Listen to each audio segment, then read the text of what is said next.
Évidemment, il en existe en France, et ce depuis longtemps, mais le contexte juridique et culturel fait que c'est encore une démarche très militante.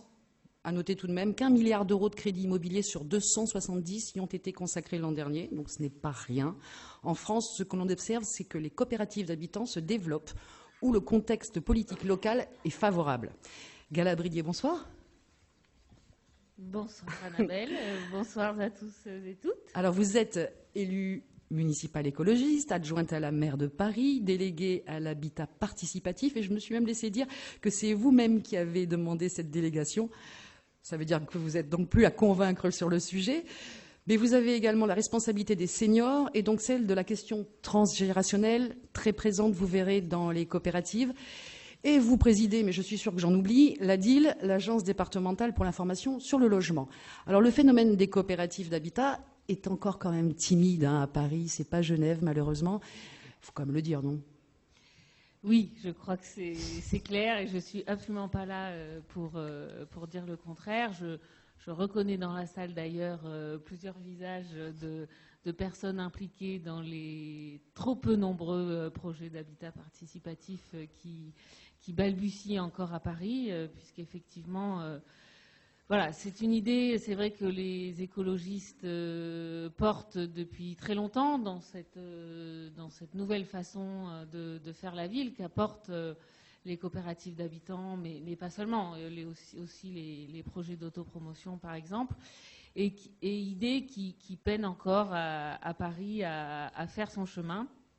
Mais malgré tout, et c'est comme de nombreux sujets que les écologistes portent dans cette ville depuis 2001, ça fait son chemin. Donc, et j'espère bien que tous les obstacles, mais on va les voir, les obstacles j'y reviendrai peut-être multiples. Tout à l'heure, que tous les obstacles que les groupes peuvent rencontrer aujourd'hui vont être levés pour que les premières pierres commencent à être posées.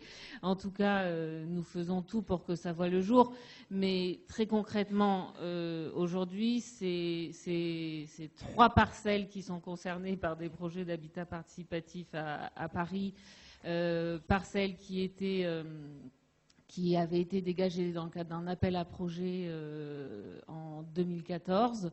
Et puis, il y a, à ma connaissance, au moins un projet assez concret dans le 18e qui est issu, qui a été adopté dans le cadre de Réinventer Paris, première session. C'est budget participatif. Rue Ordener.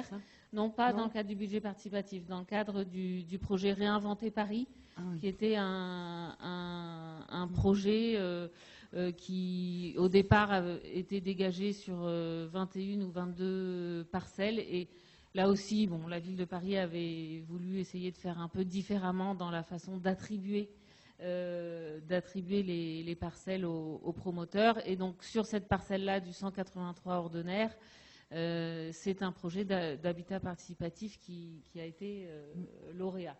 Voilà, je pourrais vous en dire un peu plus par la suite, mais en gros, on essaye de faire en sorte que les initiatives en cours voient le jour, mais que surtout cette façon de faire la ville et cette nouvelle façon de concevoir les logements, l'habitat, mais pas seulement, c'est-à-dire la vie aussi dans les quartiers existants ou à venir.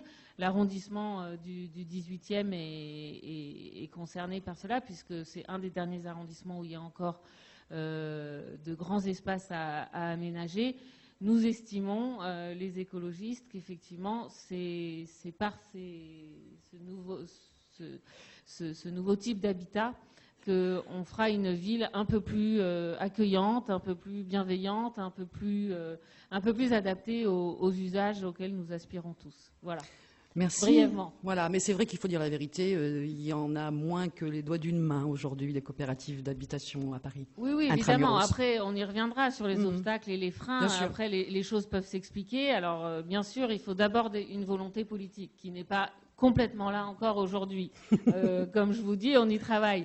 Mais après, la question du foncier, qui est très cher, la question de la rareté du foncier, et